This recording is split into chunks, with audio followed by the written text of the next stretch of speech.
Today we're just outside Philadelphia in Glenside, PA, visiting a buddy of mine by the name of Kenrick Strom. He's the owner-operator of Quaker City Motor Works. And he does a lot of cool British bikes and a lot of other really cool things. He's always up to fun things. I can't wait to see what he's working on today. Let's go check it out.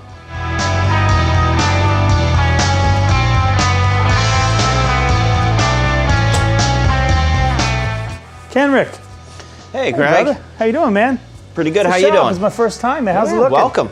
Looks great in here, man. I love it. Got a little bit of extra British bikes. Got some Italian bikes, obviously, right? Awesome, man. Damn. How's it perform? Like a beast. Ooh.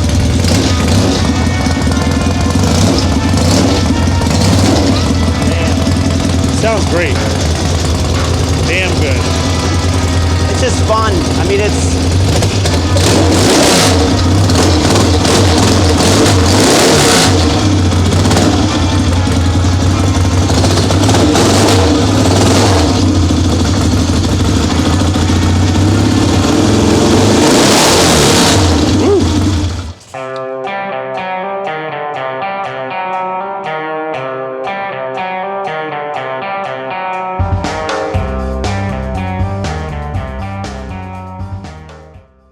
Okay, Kenrick, tell me what you got in your machine shop there. What are you working on?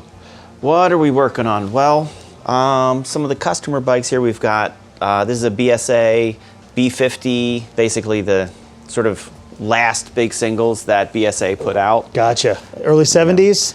So yeah, this would be a 72. Okay. I guess that is physically the last year they were in big business, single right? cylinder 500. Okay. Held a kick, and that's part of its problem is it just doesn't want to start. Okay. So we're figuring out what's going on with that and correcting that. Next to it, we've got here another classic British 500 style single, but this is one of the Indian-made Enfields. Okay. So big 500 single.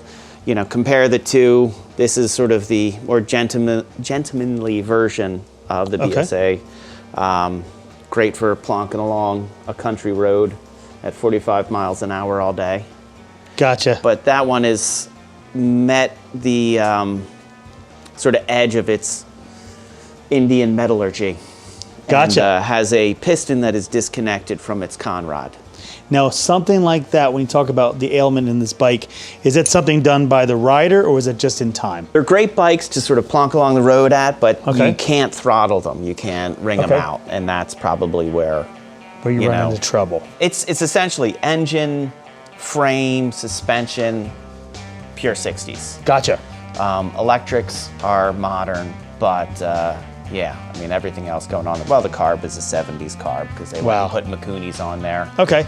Instead of... aftermarket seat, right? Aftermarket seat. Yep. Got to make it look old and cool. Little leather here. It's kind of interesting. Well, it's sort of, yeah, it's sort of like a cafe'd up 50s bike is what it looks like. Gotcha. And then the cell headlight, that came stock? Yeah, that's just it's an old look, right? Yeah. When we talk about Enfield, I know we've seen a lot of different variations from it. Drop the Royal name. You know, Royal Enfield is one of the oldest British bikes you can get. I guess they're trying to keep true to, because that's where they sell it. So, sure. You know, even though Royal Enfield is now an Indian company, it's probably closer to what Britain would have been producing. Sure, if there weren't any modernization, right? Yeah. Absolutely. Interesting. It's crazy to think that you're looking at a 2000s bike that has issues with getting rung out. And that's kind of maybe is that a design issue or is that a... The Bullet was like sort of India's minivan for how many years. Like that was like, you know, everybody's... Utilitarian. Yeah. And the 350 would just pull anything. I mean, you see the pictures from East Asia where you've got a small motorcycle with carrying 20 bales of hay or something like that. We've all seen those in different ways. Or like the whole family's on there. Yeah. And that was what it was good for. It was good for just trudging along with a ton of weight and just going on the crappiest roads possible. Getting A to B, right? Getting A to B and being efficient at that and not, you know, not putting up too much of a stink. and we Americans are a little different. We like to drive like we want it all. idiots and we want hit it all. the throttle as much as possible. We want to go. But have something that looks cool, and sometimes those don't match. I got it. So let's move over to the BMW. So we looked at a little bit of a modernization here. Some of these things look aftermarket, right? So yeah, somebody's come into this and they've added a little brat style, you know, with the flat seat and the big round tires.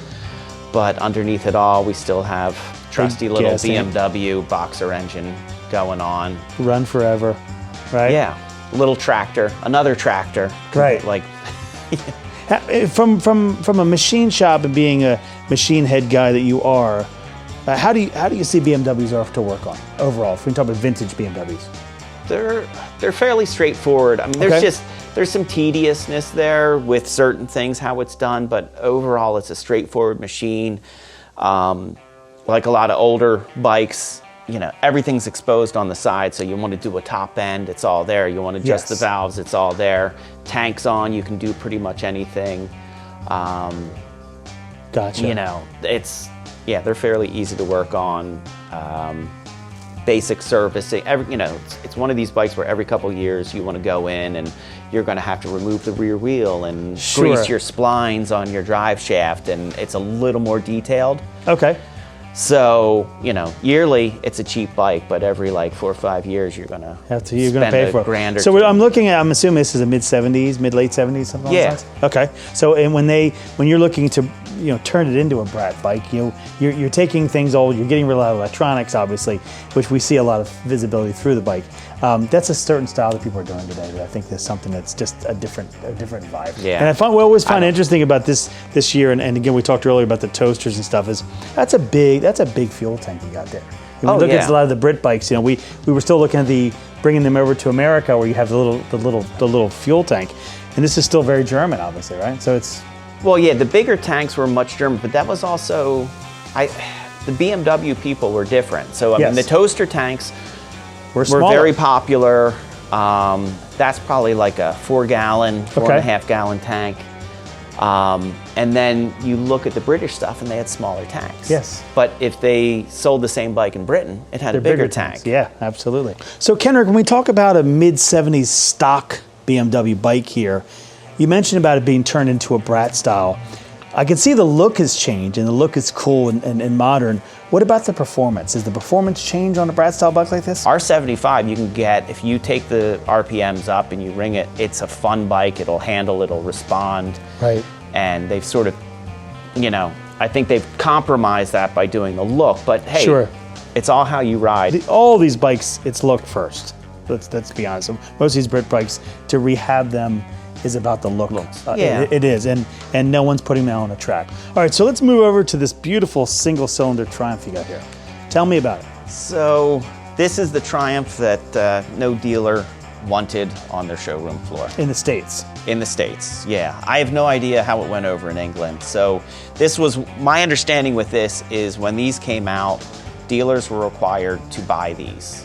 Like they were basically, you're buying one of these, you're selling You're not going to get a Bonneville and you have to sell this.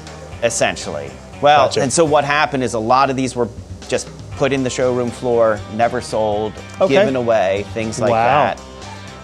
There's a bit of a market for them now, but they're not a very well-loved machine.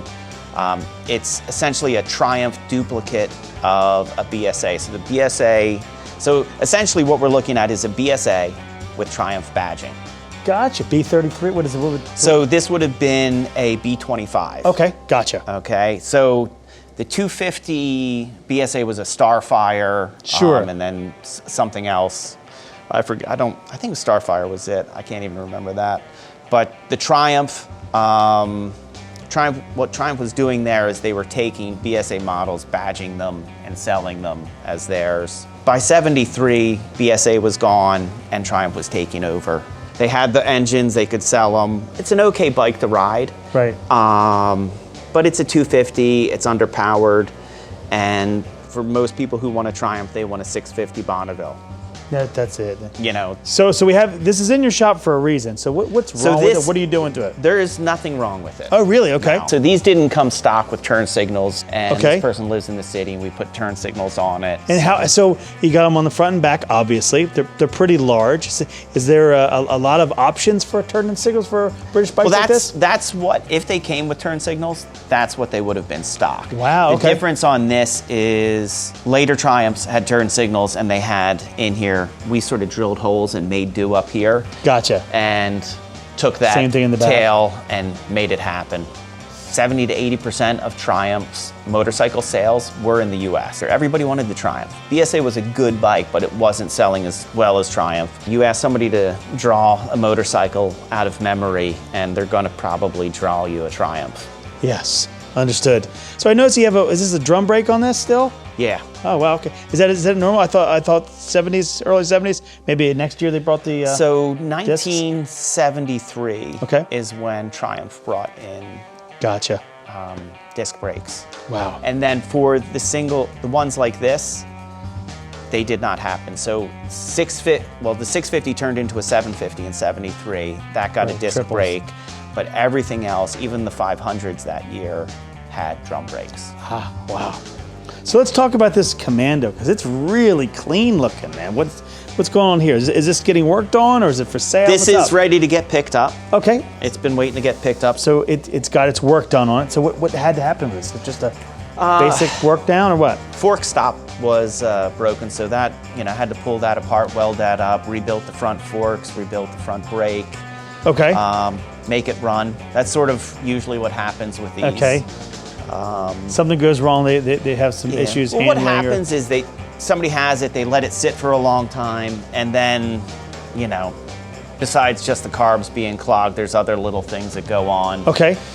Nortons like to sump, so oh, that's always a British problem. I don't remember, but it probably sumped and overfilled the crankcase with oil, and there was other problems there. But yeah, this make sure the battery is topped up, and this guy's good to go. Obviously, anytime you have an old British bike, and everyone's always looking for that barn find, and the sump is the first thing they're going to tell you to do, is to empty that and get that out, or clean that out. It's always a problem. So Kenrick, I'm assuming this is probably an early 70s bike? Yep, 73. Okay. Looks clean. Respray on the tank to make it look a little sharper. It does look sharper, because you can see a little bit of difference here. Yeah, a little more candy. Yeah. It's a clean bike. I mean, it's a really clean bike. It is very clean. We always know that from kind of a legacy of when we're talking about Isle of Man and all these 6-day races, the Nortons always killed in those, didn't they? Yeah. They were just great bikes. But it wasn't the Commando. Right, so it had featherbed frame? Yeah, so the Commando was, basically Norton had a problem with the engines basically moving too much.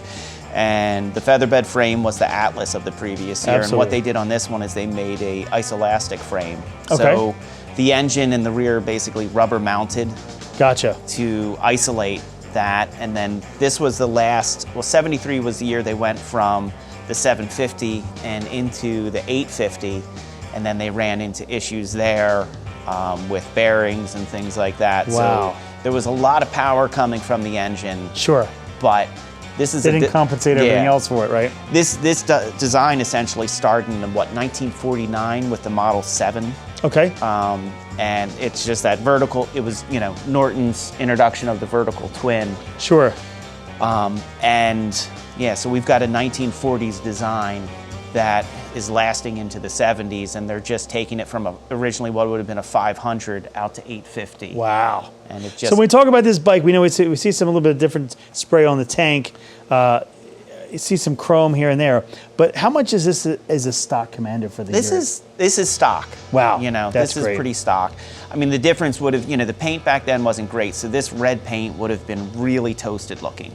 Gotcha. So, if it was as it was, right? Yeah, those Norton badges on the side would have been transparent. you know, like that kind. That's what happened with the stripes and all that. Somebody did a nice job on this, right? And so it looks great. It's a great runner. Yeah, I always felt like Nortons were bigger, meatier bikes than some of the BSAs and Triumphs. They do appear bigger. What's sort of weird is like they're, once you're on them, it's off the center and you're on them. It feels a little lower, but it feels longer. Right. The one thing with the Commando is that they love to just take off fast. Like they're fast. They're fun to drop the clutch and take off. And for some reason, the way they design the seat, your ass is always sliding back.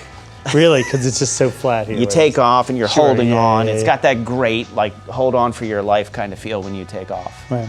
So I see some bikes for sale over here. Let's go check these babies out. So this is my race bike. Okay. So what we're actually looking at is, so we were talking about Triumph borrowing stuff from BSA. Yes. So that original B50 we looked at. Yep. If we looked at the frame on the B50 and the frame here, we'll notice that it's the same frame. So it's essentially a BSA frame. It's an oil and frame.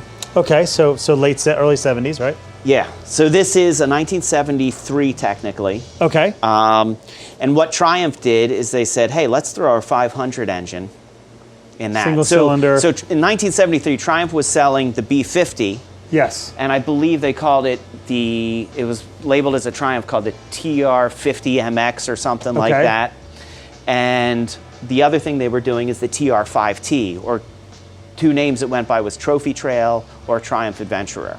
Interesting. And it was the 500 twin put into that BSA frame. It was a single carb.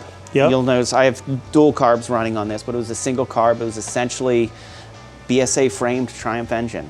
Wow, interesting. And technically it was pretty rare, right? Yeah. I have a BSA tank on there. Sure. With Triumph stickers over the top. BSA frames handle lovely. They're just great handling frames. It's a Daytona engine. Okay. In a lovely handling frame. So Last time I works, ran right? this was the Coatesville Grand Prix. Yeah. So it was just like a fun race.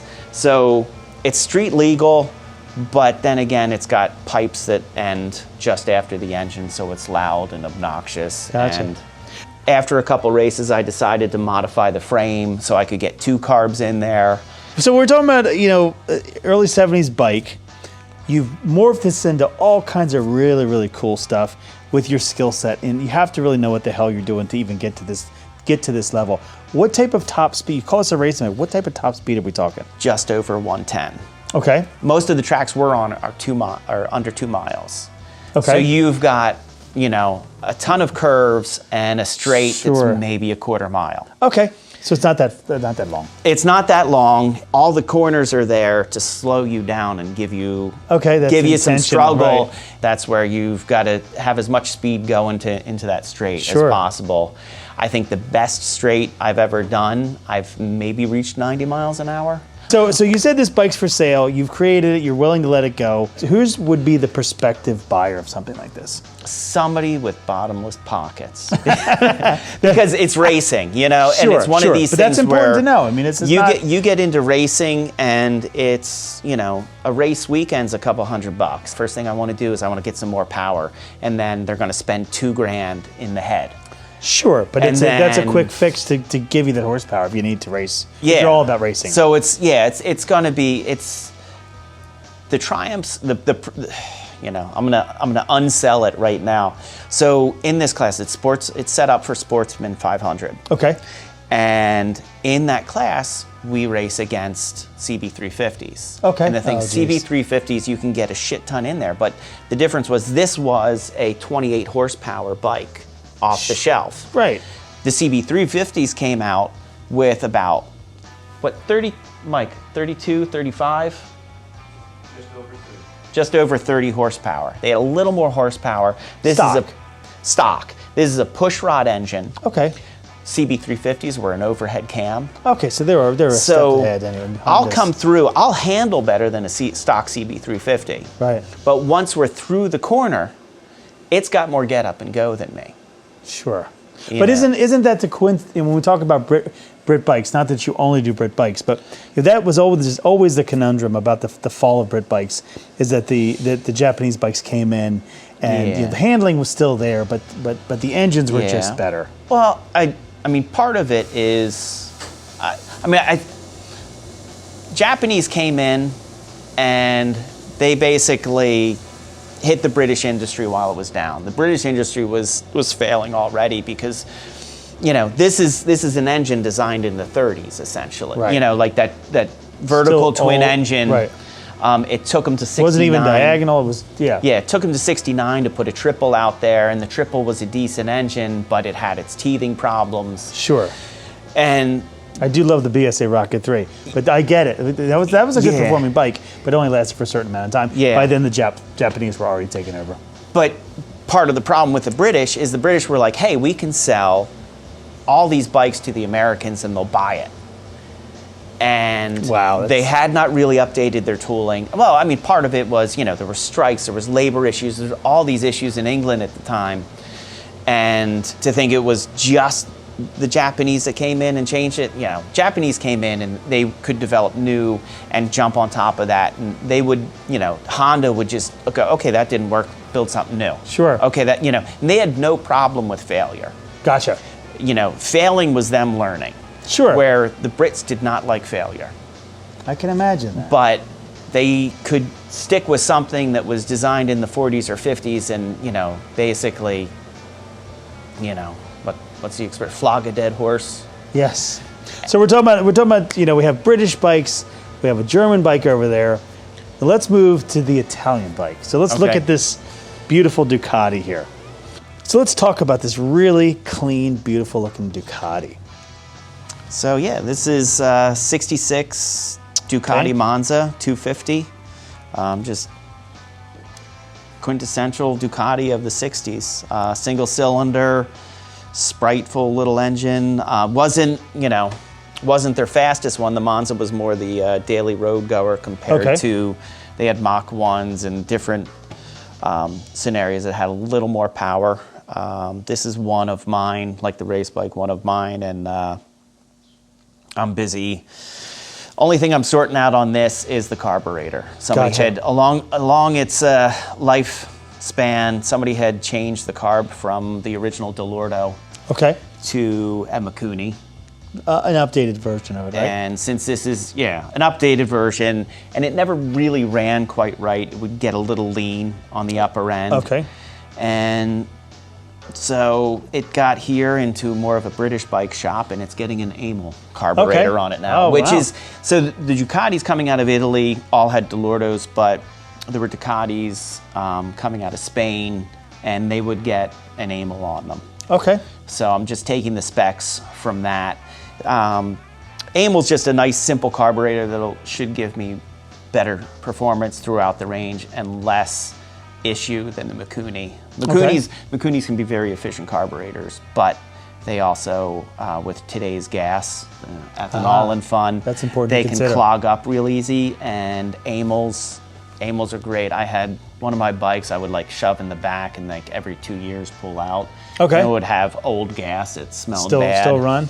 Tickle that Amel and the thing would start up. Wow. So they're a little more tolerant of abuse. Sure. So when we look at this bike, obviously we're talking utilitarian. City, possible driving. Yeah, I mean it is a get around bike. It isn't. The Monza was more, their everyday bike. Sure. Top speeds 50, 60. Probably. Yeah, I've had it to about 50. All right. What's the experience going 50 on this bike?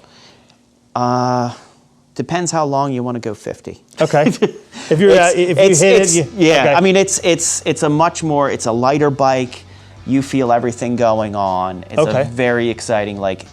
Doing 50 on this kind of is, you'd be doing 80, 90 on something else. Well, so we know that you do a lot of different styles or different series or different experiences. Tell me a little bit about the Ducati brand compared to the quintessential BSA Triumph of that era. Of that era. Well, I mean, the Ducati to get of this era was the 350 Desmo. Okay.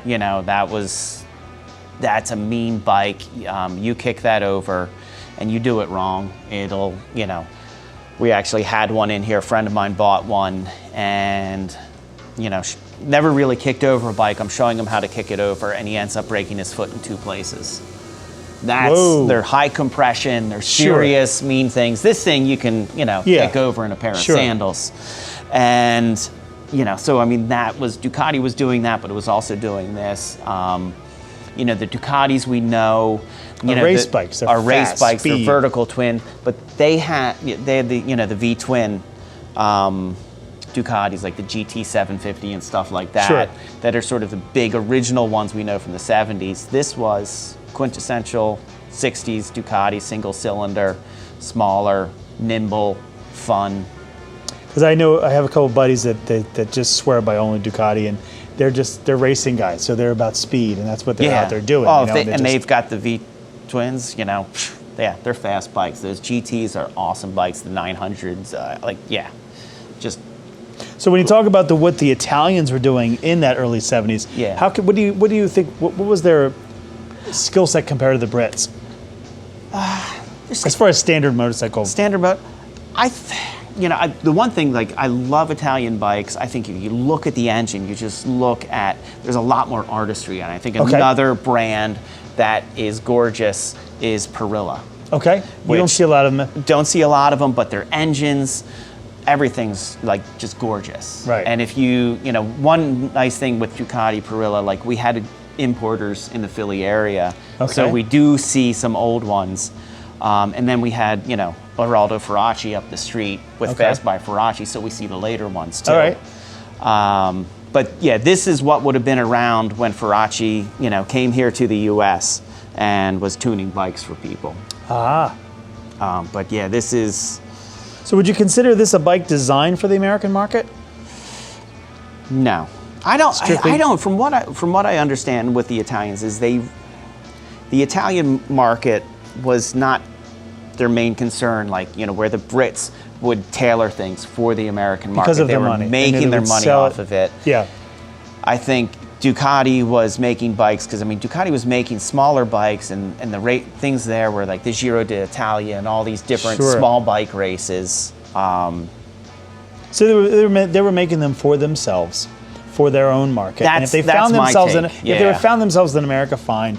But they were really designed for them. Yeah, I think when you get later, I think that's when they start considering the American market more, when you get the bigger bikes and the stuff like that. Sure, sure. I mean, from people that I know, a Ducati makes, nowadays, they're really sexy bikes. And even the monsters and all that stuff. They really had hit some ugly years. Man, the 80s.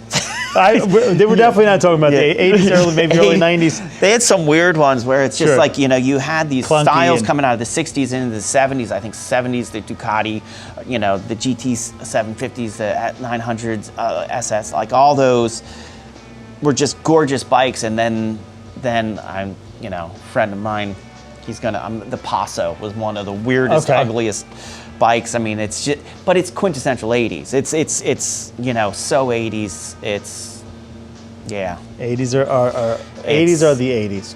So I see an absolute stunning Triumph over here. Let's move over and check this one out. Okay. So yeah, this is not what it looks like.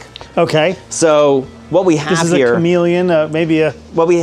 So what somebody has done along the age of this has made it look like the coveted, 58, 59 Bonneville. I forget what year was this color scheme. So it was like the original Bonneville look. It was that cream and orange color.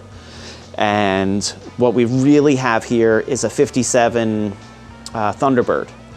So what I like about these is, late 50s, you have a magneto ignition, but you've got an improved charging system with an alternator. So instead of having a dynamo that barely would produce 6 volts. Sure, the original stock dynamo. Yeah. Right. So the dynamos but that's an update for performance as of now. As if I was going to really ride this thing, that's a great update.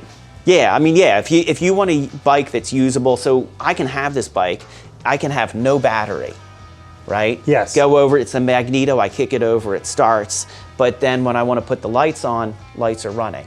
And then the classic British problem of, I ran out my battery because I turned the lights on, that's sort of gone, because your magneto's always going to run your bike. Your lights could die and the bike's still going to run. Yeah. Interesting. If you talk about the value of something like this, when we're talking about antique vintage bikes, Normally when you go to paint them and make them something they're not, it decreases the value immensely. What do we, if it's just going to sale or to market, what do you think you get out of something like this? If this was the Bonneville it's pretending to be, okay, we're probably looking at a $15,000 bike. Gotcha. If this was the Thunderbird, painted like a Thunderbird, maybe 7, 8. I mean, today's market right now is hard to predict. Sure, but sure. A couple years ago when things were stable, probably 7, maybe 8,000 for a Thunderbird. But as it is, painted like it is, 6, maybe 7,000. Gotcha. And I have to believe we all know from Brit Bikes, Brit Bike fanatics, we know Steve McQueen loved himself some Triumph. He was known for riding like Matisse framed, things like that. I know he had a good collection. What are your thoughts overall about the bike if you were to own it? What would you do with it? Ride it. Ride it. You ride it as is. Just ride it. Yeah. Just have fun with it. Yeah, I think too many times people are worried about, okay, is it perfect? Is this that? Just ride it. Just put some good tires on, make sure the brakes work, and ride it. Gotcha. And what are your thoughts about? We did see a lot of styling change with the Decel lights and things, like from a 50s perspective. What's your favorite year in Triumph? Me personally, I love pre-war. Gotcha. Pre-war is something I like. My favorite bikes overall are not necessarily Triumphs, but I think one of the most beautiful bikes out there is like a mid-30s Ariel Red Hunter single cylinder. It's just single cylinder with a twin port exhaust, high swept pipes. I mean, it's just, I think that's sort of the British pinnacle of style.